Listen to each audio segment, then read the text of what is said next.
So let's speak about Maverick for a second. So Orrin's got one Fauna Shaman, so he can obviously access that with Green Sun Zenith, of which he has 4 copies. Only 1 Sylvan Library in Orrin's deck.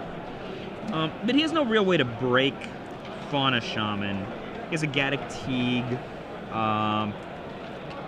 He has 1 Stoneforge Mystic, which he can use to get Umezawa Jite. So, Orrin does have beard advantage, for sure. And mustache advantage. Well, I mean, Eric Brown has actually got like a deceptive beard. He's got a... What is that, a goatee? He's got the same kind of thing going on as Orrin, but Orrin's got a more isn't that filled out No, one. that's like a Van Dyke, right? I mean, I guess, yeah. It's very similar, though. I mean, read the effing card. Okay. You know, the beard card. The beard card. You know, like Ed Beard. Remember when they used to let Ed Beard draw Magic cards? Yes. Birds of Paradise. Nico Bolas, I think. The original Nico Bolas. Or at least... What's wrong with some of the Orrin Beasley's deck list sheet? It's like... He started the tournament tilted, yeah. Oh, he's got a Spike Feeder. That's hot. Well, he's got Fairy Macabre. You a fan of Fairy Macabre? If you're playing a Fauna Shaman deck, it's pretty cool, right? Yeah. Go that in response to reanimation stuff. Right. Nice little trick there. So he's got Linvala, Keeper of Silence. I personally think Linvala, Keeper of Silence is one of the dumbest cards in the history of Magic. It's just like... Dumb as in, like, it's really good? It's like dumber than Bonfire of the Damned, I think. Like, F you. And all your Magic cards. Like, I feel like that's what it says. Like, Bonfire of the Damned, at least you have to have X at a certain time. I mean, where does Humility fall on that scale? Like, worse or better than Linvala? Because, like... No, Humility's fair. I mean, like, it's not even that good. Like, Linvala's attacking people and doing it only to them. All right, so let's get to this match. So Orrin opens on first turn Noble Hierarch, a play we never saw Josh Ravitz make. Orrin mulliganed, and yet he still has this sweet draw. I think he's got Thalia. Looks like Thalia to me. I'm pretty sure I see Thalia there. Mother. So what does Eric Brown bring to the table? Sundial of the Infinite ×2, Chalice of the Void ×4, Maximum Diamond ×2. How does he get cards back from Maximum Diamond? 1 Bottled Cloister, 3 Trinisphere, 3 Ensnaring Bridge, 2 Trading Post, 2 Crucible of Worlds. So that's how he gets cards back from Maximum Diamond. Yeah. 3 Smokestack, 3 Humility, 4 Oblivion Ring. All right, so turn 2 from Orrin is Noble Hierarch and a Mother of Runes.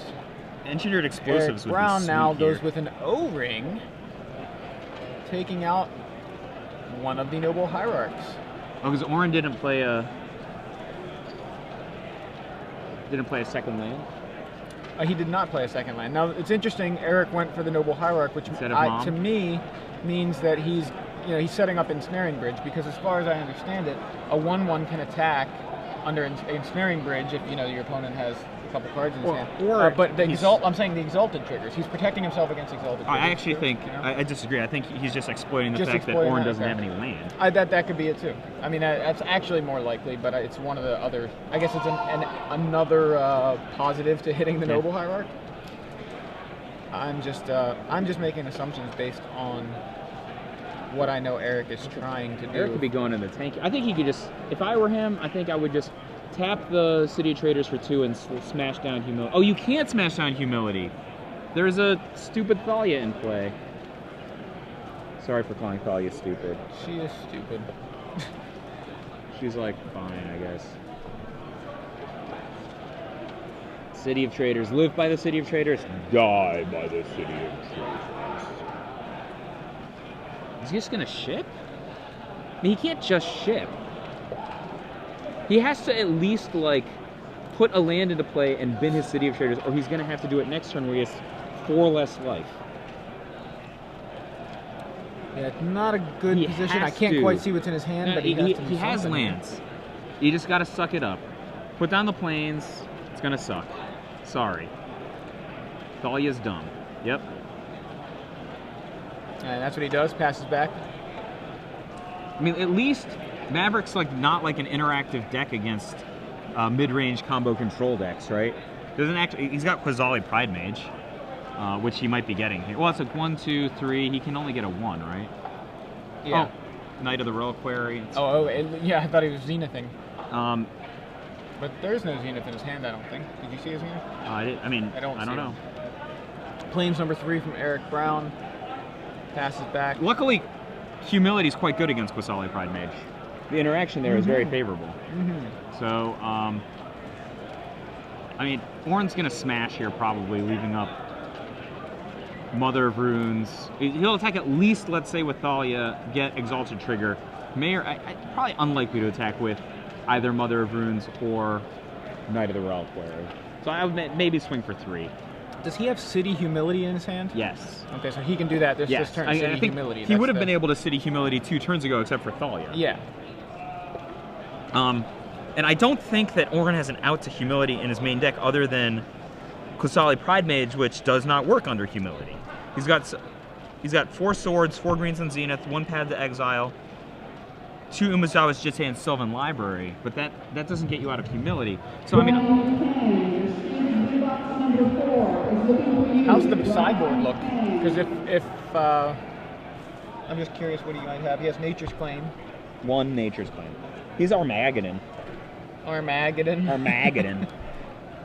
But so I mean, Eric's gonna start getting attacked for 5 though. That's not great. But I think he might be able to get the lockdown in before too long.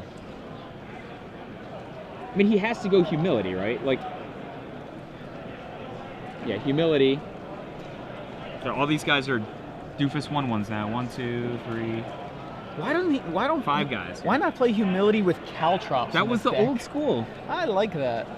Like Humility, Caltrops. But Caltrops doesn't kill them until they get to hit you first, right? Whenever a creature attacks, Caltrops deals damage to it. So yes. That means they're just not attacking. So I mean, Eric's not out of the woods. Even there's just 5 1/1s in play. They might kill him. Not if he had Caltrops, but he doesn't. I mean, he needs like Chalice of the Void. I'm not Chalice of the Void. Excuse me. He needs like Ensnaring Bridge. No, not even experience. I think he needs like Trading Post, and then just like pitch his grip to gain some life, and then and eventually Ensnaring Bridge. Like he'll be in a position where either whatever he's keeping is better than getting attacked by 5, or he's just breaking even or whatever.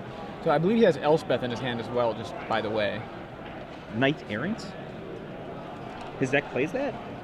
Yes. Oh, I didn't look under the Planeswalker section. So, were you at home? Like, there's like multiple different zones on the deck sheet, and there's a separate part for creatures and spells, and another part for planeswalkers. And the planeswalker part is like off to the corner, next to the sideboard. So you're like, oh, that's in the sideboard section. Oh, actually, there's a whole separate section for planeswalkers. So I apologize. Yeah, Elspeth Knight Errant would be very good in this situation. Also Gideon. I mean, Gideon he needs mana, an extra mana for Gideon. No, actually, he doesn't. He shut down Thalia. Jeez. Well, actually, right now I think that's still on the stack. I mean, so like, he's gonna wasteland the City of Traders, but as long as Eric's got another land, he can just go Elspeth, and eventually he's eventually gonna lock the game out. Yeah, I think that's. He'll take a beating on the way, but I think the beating will be insufficient to kill him. What is your assessment of my... That sounds right. Yeah? So...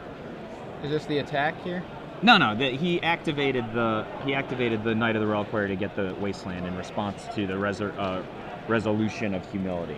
I was trying to figure out what Mother of Runes was doing there. That's probably just like ran her ability. Okay. He's just going to swing for 5 or whatever. Just because, okay.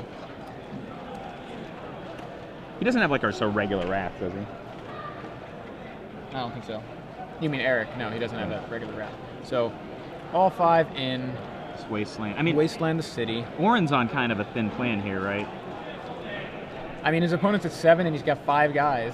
5 1/1s. It's really not that... I mean, you could pretend like he just played... what was the Wrath that would put in soldiers? I'm already forgetting it. There's Elspeth. Yeah, so he's going to take 4 this turn. Oh, you're right. Maybe Orrin's just going to kill him. Oh, does he have a plow? He does. Oh, actually, Orrin's just going to kill him. Why? Plow's just going to gain him a life, right? He's going to plow the dude. All right, attack so now... for 5, put Orrin on 2. I'm sorry, put Eric on 2. Eric on 3, right? Because he gains a life from the plow. Right? You are not lying. I'm not. So now he's at 7. I'm saying in net, he actually wasted a plow because the guy would have just blocked. He would have traded. He traded a plow for a guy. You're but right. A guy is a recurring source of damage. A plow is a single shot. No, you're right. You're right. I mean, I think Eric is likely to not win. Yeah, he needs something else here. A trading post would do it, I think, actually. And he draws a Mishra's Factory. Oh, Mishra's Factory might help. So and that's a 2/2, by the way. So there's 1, 2, 3, 4, 5, 6 potential attackers, and he can absorb 2. That's -1 life. Yeah, it's still not gonna I don't work. see. Oh, he has a trading post. He has a trading post. He's fine. There it is. Okay. I think that's what we're gonna see here. Trading post, discard, fine. gain 4. Yeah. Or he can make a goat.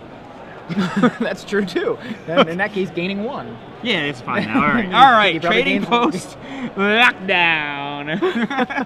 Trading post in legacy, ladies and gentlemen. I almost said trading post in ladies and legacy gentlemen. But right now, Orrin Beasley's like, you have got to be kidding me. I mean, there is no way this is happening to me. Eric's like, they gave him a whole seat for the feature match area, but he only needs the edge. And Orrin's like, he cannot be happy. Oh, serious. Joseph, I will ask you a question. You are in Orrin Beasley's seat. What are you thinking right now? That sounds about. Yeah, well, I'm thinking like, that is a really cool deck. I hope I don't lose to it in about 30 seconds. Yeah, it's a really cool deck. I guess if I'm going to lose, I would like to lose to a deck as cool as this. I guess that's how I look at it. I don't want to lose if I'm in a tournament. I don't want to lose to Maverick or Rug Delver. I want to lose to something cool. That's what I don't want to lose at all.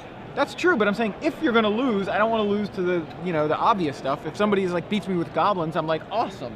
Really? Goblins. If somebody beats me with Merfolk, I'm like, that was boring. Everybody's playing Merfolk. I would much rather lose to Merfolk than goblins. I completely disagree with you.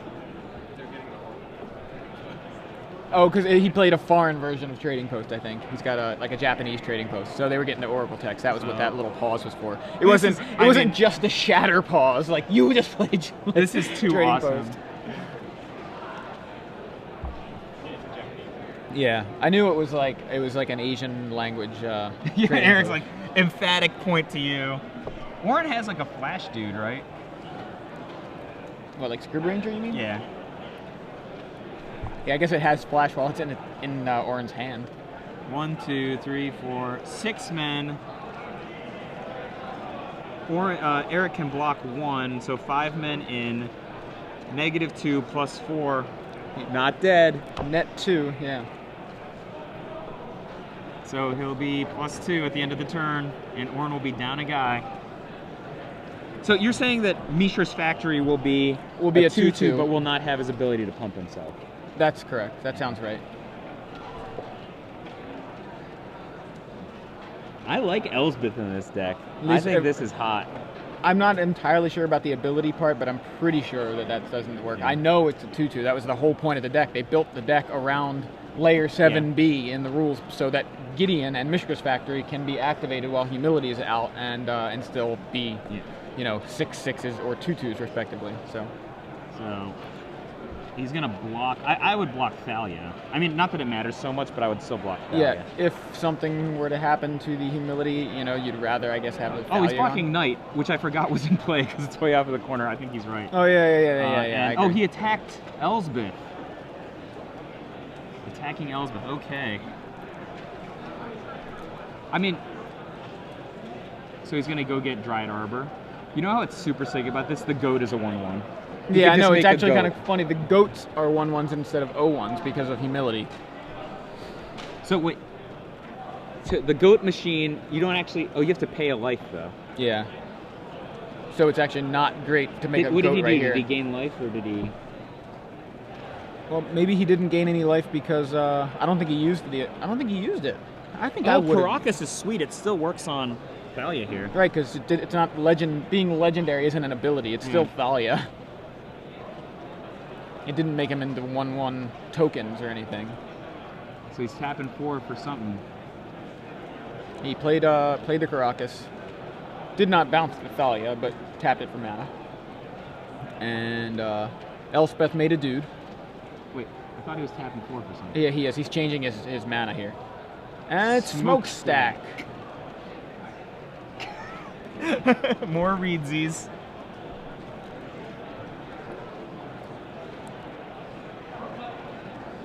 So, the filth on this is tap Caracas, activate Mishra's Factory. Oh, Mishra's Factory can't. Can he still tap for mana? No. No, I guess not.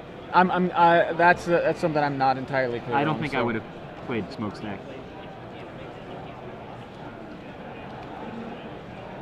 Oh wait, he's at 7. He's no longer close to dying. It's all right. It's okay. Yeah, so he can still set it up so Orrin has he must have gained 4 life, obviously. It's not, during the when I thought he didn't discard a card. He must have. Bring in the Thunder. I assume they're mostly going. Oh, so now Orrin is switched to attacking Eric. I mean, maybe he's. Oh, is he sending some to Eric and some to Elspeth? So probably the right play is to eat the ones that are attacking Eric. And then...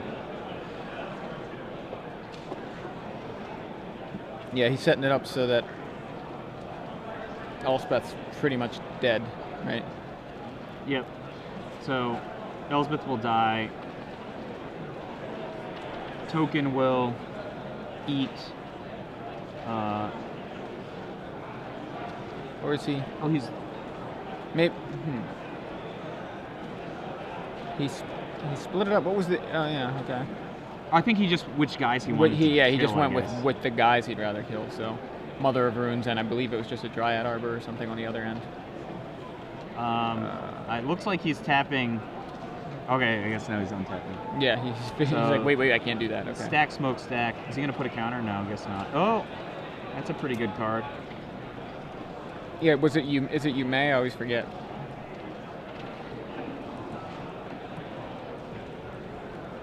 Does he have any sweet artifacts in his graveyard? I don't know. Yeah, it's a you May, so he did not have to put anything on Smokestack.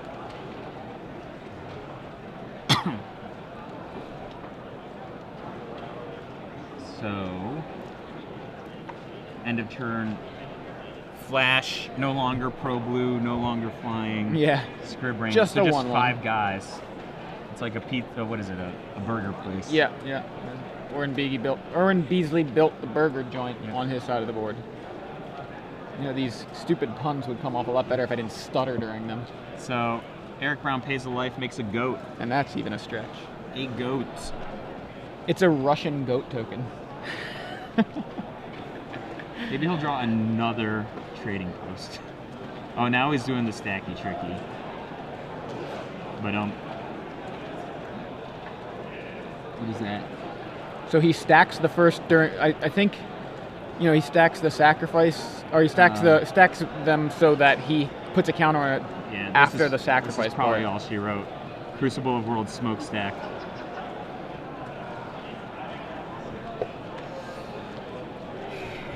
Eric Brown's gonna. He's got Orrin in what looks like a pretty bit of a nice soft lock here, and his deck is built. That's what it does. So he's going to be able to replay lands after he sacrifices them to Smokestack. He's got goat tokens that he can make. He can gain 4 life. That's worth 4 goats. That's 4 Smokestack guys, and eventually he's going to hit Sundial at infinite, and he's never going to have to sacrifice anything to Smokestack because he'll just end the turn. He'll add a soot counter and end the turn before he has to sacrifice anything. And, that meanwhile his opponent's just losing everything. I don't think he wants to be in that part of the game yet.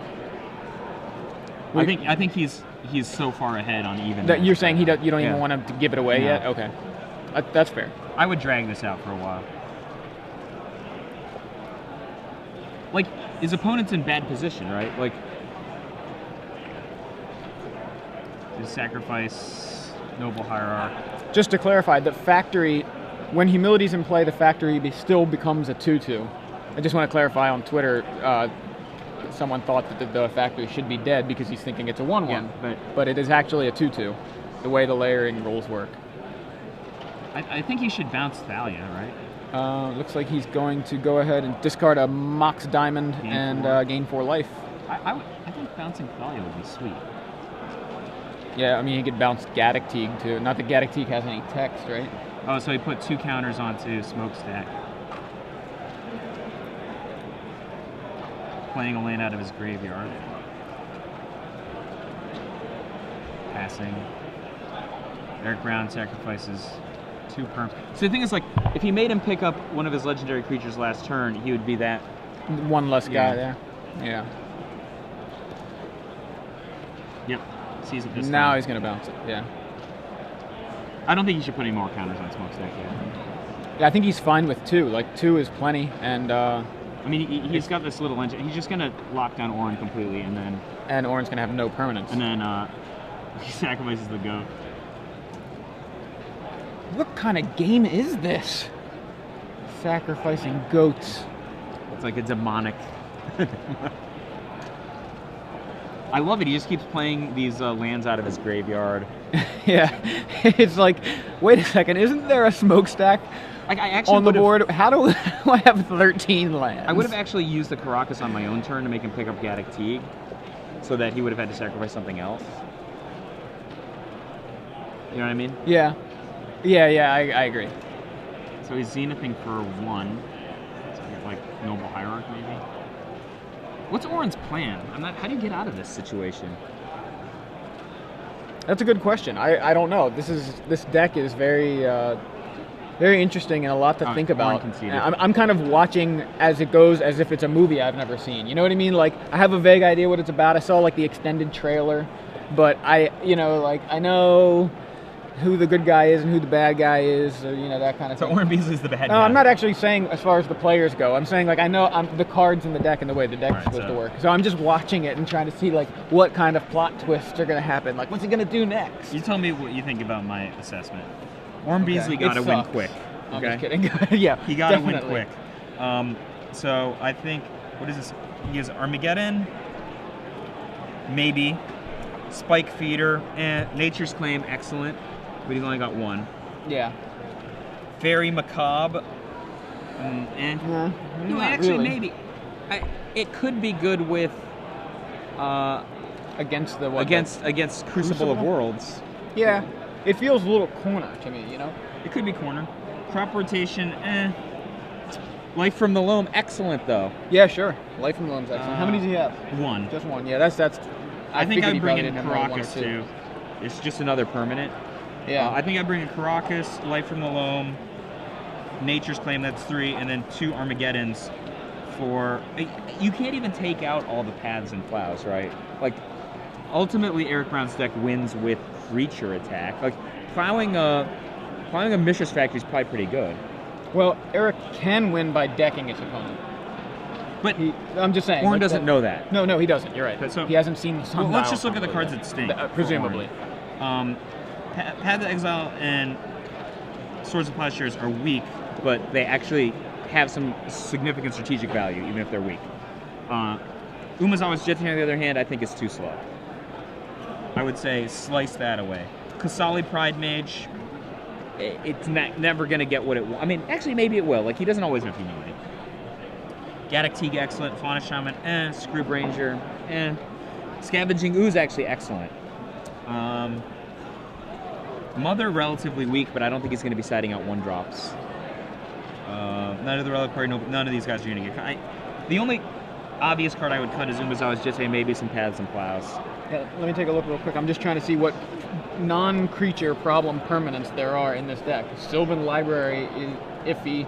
Maybe but he's not drawing into anything. Right, exactly. It's not even that big of a deal. So looking on Eric's side, he's got in the board, I'll just read his board real quick. Bottled Cloister, yes, Bottled Cloister. 1 in the main, 1 in the side. 2 Ghostly Prison, 3 Tormod's Crypt, 1 Ensnaring Bridge, 2 Wrath of God, 3 Timely Reinforcements, 1 Aura of Silence, 1 Disenchant, 1 Ethers, 1 Cannon. So I could see him bringing in the prisons. I could see him maybe even bringing in the Cloister and the Ensnaring Bridge. They work well together, and Maverick just wants to attack. But you don't want to be caught in a situation where you don't have humility and you have like a key permanent like Bottled Cloister. You fold in that spot. Okay. It's over. Yeah. So I think the cards that he wants to bring in are Timely Reinforcements, Wrath of God, and Ghostly Prison.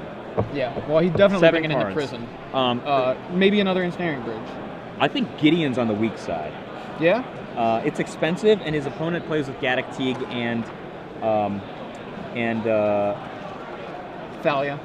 He needs point removal for Gaddock Teague. I don't know who he gets out of Gaddock Teague actually. He doesn't have any plow. He has Caracas is what I was trying to say. But he doesn't. He's not green. He can't find it. He has a That's Caracas. true, yeah. I actually think that Eric's in horrible position against Gaddock Teague. How many Gaddock Teagues are there? Just one, but Orrin's deck has 4 Green Sun Zenith and 1 Fauna Shaman. Now, Eric, I think his starts are more frequently Chalice of the Void, Trinisphere kind of things going on. You know what I mean? I haven't seen the deck ever before. From hearing him talk. I actually didn't see it either, but I heard a little bit of his conversations and part of his deck tech. I would cut at least 1 Sundial of the Infinite. You don't need it. Yeah, that's you'll find it before you're dead. But I think that's what he even said. Like the Sundial's not super important. Like Eric, there's no question Eric has more impressive, faster openings. But I think he's horrible against the card Gaddock Teague. Like absolutely horrible.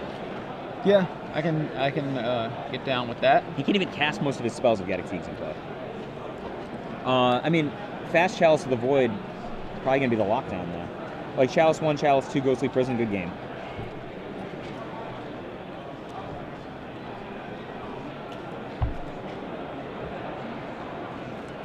Ghostly Prison. You like that one? I liked it when we called it Propaganda. Yeah, I was going to say, I knew there was another. I kind of remember Propaganda. I didn't play with it, but I remember it. So I'm looking all over this trading post list, and I can't find Balduvian Trading Post anywhere. Joseph, that's the wrong trading post. Oh, it keeps coming up when I search for Trading Post. Why don't we read Balduvian Trading Post? Because it's an awful card. I mean, if Balduvian Trading Post would enter the battlefield, if it would, sacrifice, just by some off chance it's walking by, decides to sit down on the battlefield, sacrifice an untapped mountain instead. If you do, put Balduvian Trading Post onto the battlefield. If you don't, put it into its owner's graveyard. So yeah. Sometimes you just add put it in Incinerate to your mana pool, like at 1 and R. To tap to add that, or tap it and a colorless to deal 1 damage to target attacking creature.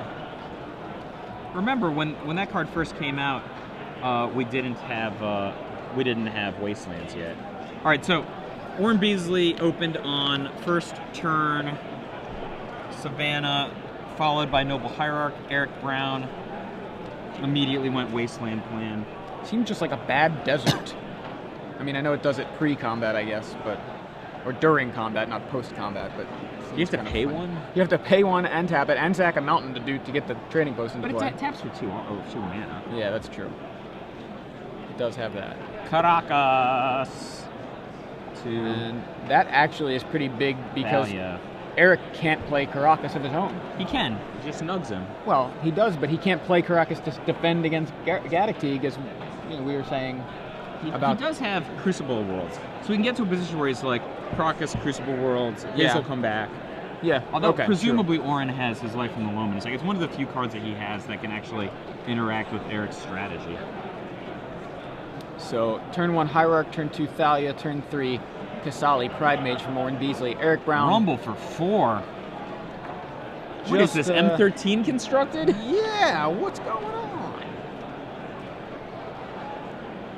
So Eric Brown's hand is expensive cards. What, you mean like Jace the Mind Sculptor? No, I mean like they cost 4, like Jace the Mind Sculptor. That's what I meant.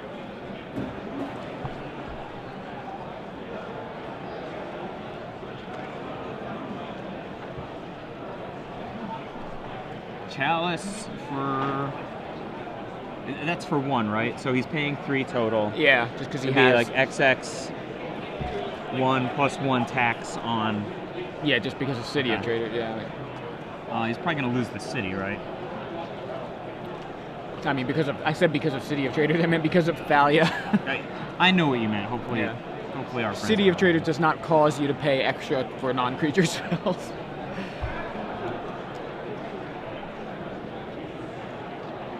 Our tag is SCGDC, right? Yes.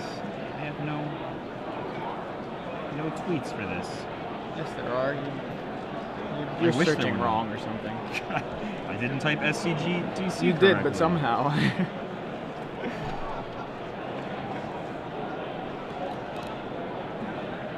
Orrin has a good position here. Do you think he's contemplating slashing that City of Traders? Yeah, it looks like he's going for it, yeah. Yep. Didn't contemplate very long.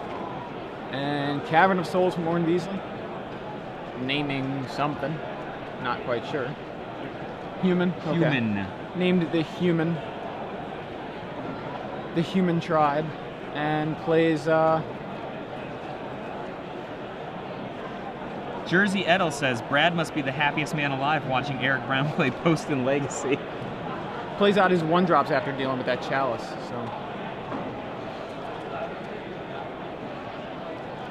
So Eric adds Mishra's Factory to the board and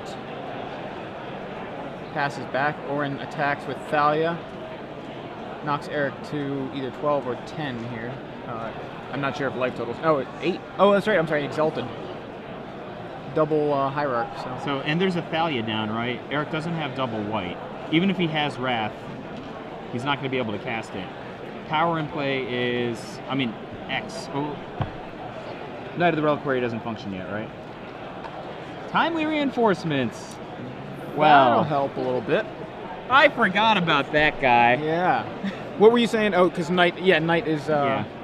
He's not doing it. No, it's just he can't do anything. There's no. There's no sacrifice target. I was gonna say I thought that Knight's been there.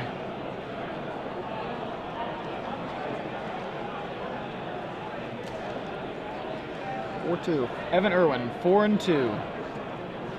He just mentioned it when he walked by with his hands. He went. But you guys can't hear that, so I told you what he said. It was 4 fingers and then 2 fingers. So. Pre-combat usage of the Mother of Runes to get through the tokens from Timely Reinforcements, gaining quite a few Exalted triggers. Puts Eric back down to 7.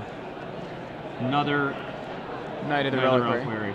I think if their only job was to live long enough to get to Wrath, Eric's probably happy with it. What's he got in hand?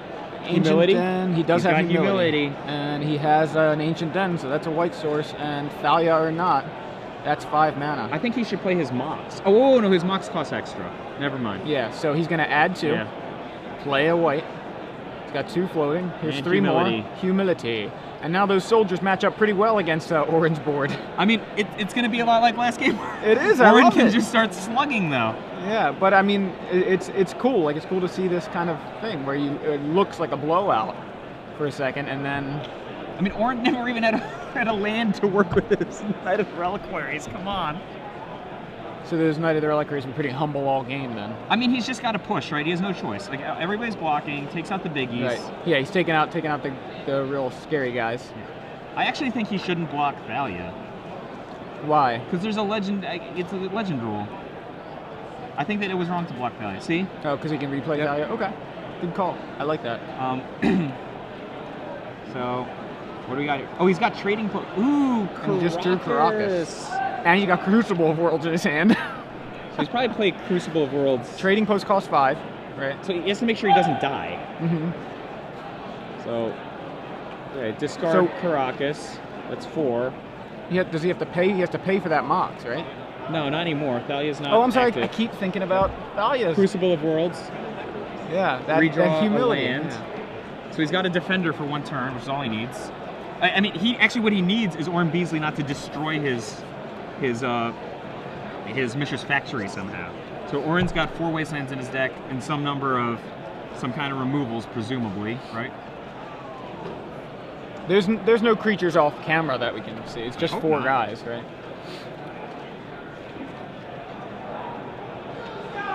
So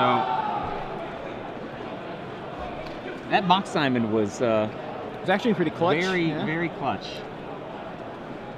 Orrin's looking for a Wasteland or a Plowish type thing. Ooh, a Dryad Arbor! Another attacker. So he's 1, 2, 3, 5 attackers. Eric Brown's at 4. Eric will eat one of the attackers, presuming that there's no Wasteland, and go down very low. And it's going to be tight again. it should be. I mean, those hierarchs are 1/1s too. Yeah, but no, so that's what I'm saying. Like, shouldn't that kill him, right? Why does it kill him? Because you're right. I apologize. There's 5 attackers and 1 blocker. Yeah. Unfortunately, the trading post is in his hand, not where he. Okay, so he's gonna activate and then block there, and scoop it up for game 3. Right. I'm kind of happy because I want to see game 3. I want to see this deck some more. It's fun. I mean, he was close to getting that back too. I think it was weird because he had the trading post. He did a whole lot real fast. I didn't really get to think about maybe any of his other options. But I feel the trading post would not have given him enough life to live. No, yeah, he would have been up to 8, right? Because he was at 4. He would have played trading post because he had 5 mana, right? Because he had played humility the previous turn. So he taps 4 for trading post. Has 1 to discard a card. He could discard, say even the Mox, but right? He can't because he doesn't have a card left then if he's discarding. To use in his hand, he had Mox, trading post, and Crucible. Okay, so and a land. He holds Crucible. I don't even know if I'm saying like he has something to discard. He just goes trading post, go up to 8. Now he's at 3 the next turn. Trading post go up to. So you're saying he just didn't I'm see saying I'm saying like trading post gaining 4 life may have been a lot better. It would have lived maybe another turn and hopefully subsequent turns based on the what was available to him at that point. But I don't think he needed to play out the Crucible so quickly. Like what was the point of playing the Crucible right then? Why did you have to play it that turn? His plan was to get a land to activate the Mishra's Factory. I think he didn't see the Dryad Arbor attack. Oh, okay, yeah. Well, even so, like it was on the table, but he didn't see it. I guess being at 4 life and facing down 4 guys. No, so I'm just I even did the math wrong like the first time. I'm like, oh no, he'll be at 1. No, right, he won't. Yeah. He's at 0. So I'm saying like even at the beginning of the turn, his opponent has 4 guys and I'm at 4 life. My thought is, I want to cushion my life total if I can. Also, I want to play trading post anyway. It's not like it's a one-shot gain 4 life and that's it. It's a part of his engine. So if he could just gain 4, give himself something of a cushion, that just lets him survive another turn. And then next turn he's in a similar situation, low life total with lethal on board, but he's also already got the trading post in play. And now he's got more things to work with. He could potentially gain 4 life again if he wants to discard another card. He now probably has the Mishra's Factory in play, or he plays the Crucible, that kind of thing. So.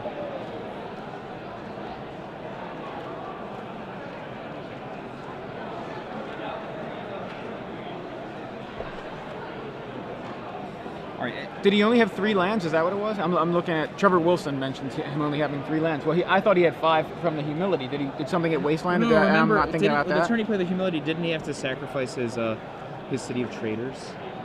That's what it was. I'm thinking he had 5 because of that. I think okay, that's what it was. I think he played the line that he had. No, you're right. That must have been it. I'm looking at last turn going, he had 5 mana to play Humility. He still has 5 mana this turn, right? No, he doesn't. You're right. That's what it was. It was really exciting when he got that timely reinforcements. But do you see if he had not blocked Thalia, I think he would have won. He would have at least lived through that last turn. Living through that last turn gives him the open to have the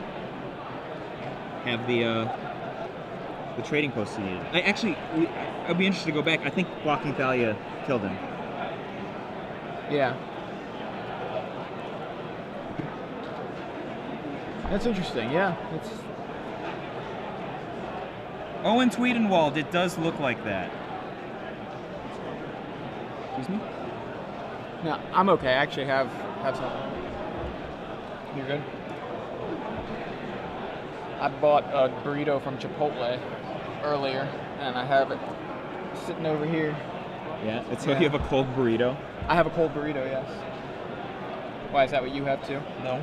He's like reaching down like, oh, well, I have a cold burrito. I got some Five Guys earlier, actually, when we were on break in between So you found a Five Guys and I found a Chipotle. I would have rather gone to your Chipotle. I have some of these that my wife gave me. I'm gonna eat this. Macro bar. A big picture food. I've never had one of those. All right, so Eric looks to be going to 6 You're not missing here. anything. No. Eric going to 6 here, and he's happy with that. Wasteland on turn 1.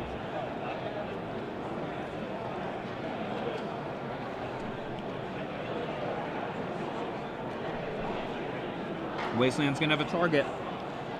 Green Sun Zenith for 0 finds a Dryad Arbor. There it is. Orrin daring Eric to wasteland away the Dryad Arbor. If he has lands and you can do it, just do all it. Orrin did was steal play. Yeah. And Eric's just gonna go ahead and do that. Yeah, he has another wasteland in hand and goes ahead and plays a Mistress Factory and says go.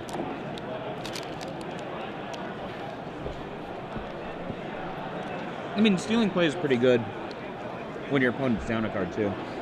Yeah, for sure. I thought it was a good play by Orrin. It's not like he didn't know there was a wasteland on the other side of the table. He just put it out there and said, you want it? You can have it.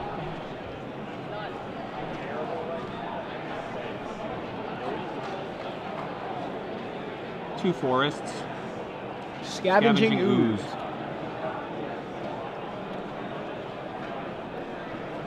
Crucible on 1.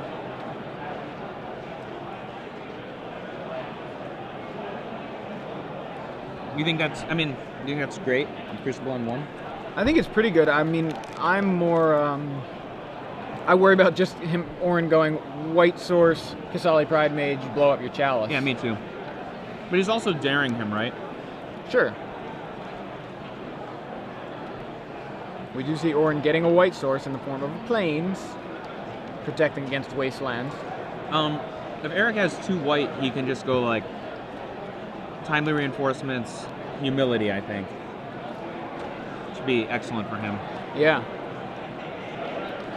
And 1, 2, 3, Knight of the Reliquary, I would assume, unless he was just.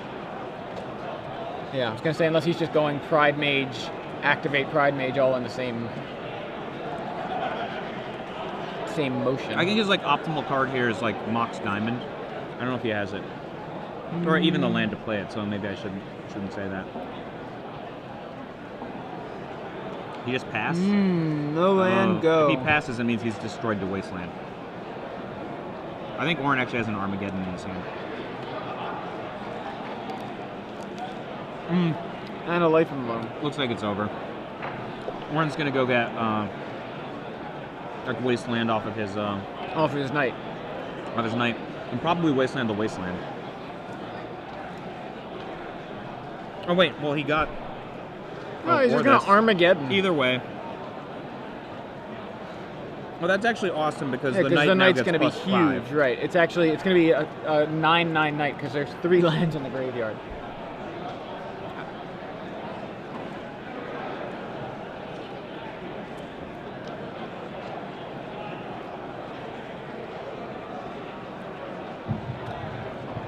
Well, I do it slow style with wastelands when you can do it fast style, right? Yeah, that's brutal.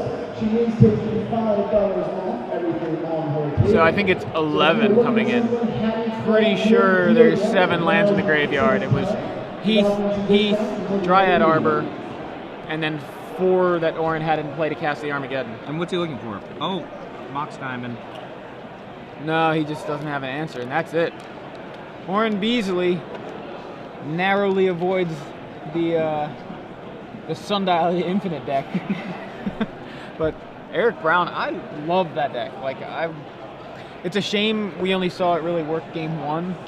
I don't know. I say it's a shame because people would rather watch interesting decks than Maverick. Sorry, Orrin Beasley.